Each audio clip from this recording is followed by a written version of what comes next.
Presbyterian Hospital admits mistakes were made in the treatment of the first Ebola patient, Thomas Eric Duncan, and his family members have been very critical of the hospital since he died. Tonight, some of them went to Presbyterian to stage a silent protest.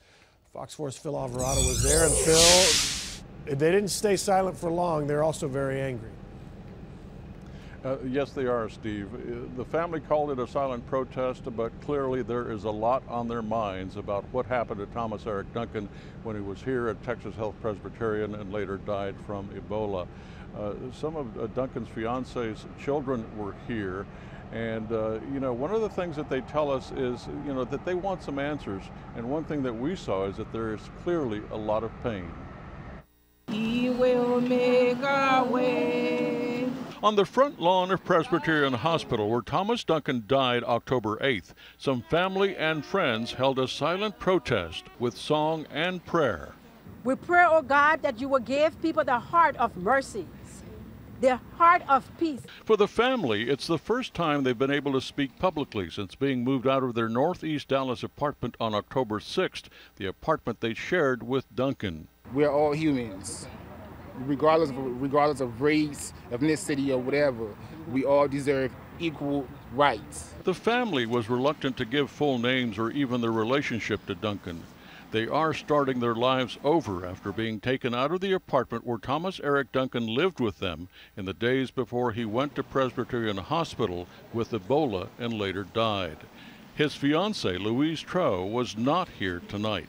Here are Eric's stepchildren, Louis' children, standing here today to send a message. These children are hurt. They are hurt. They are very hurt. They have lost their mother because Louis is no longer the same. Louis will never be the same.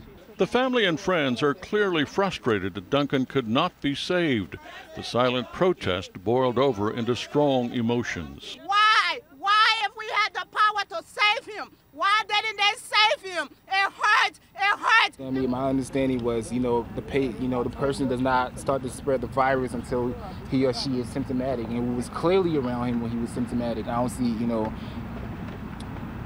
what happened. The family is angry that they never had a chance to see Thomas Duncan or say goodbye before he died. And we are remembering Eric for the legacy that he left behind, his love, his tenderness, his quiet but powerful disposition, his love for his fellow man.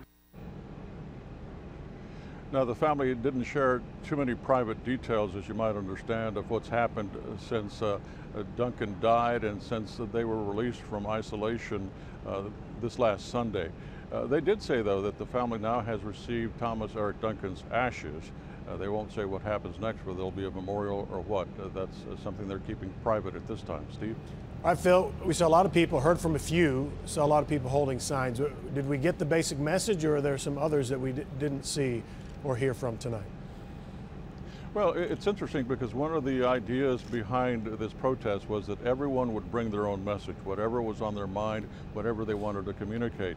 And a lot of those posters started out blank. And then as people arrived and as something occurred to them, they would write it down. And they had thoughts like, why was he sent home? Why was Thomas Eric Duncan sent home the first time that he came to the hospital? Why no visitation?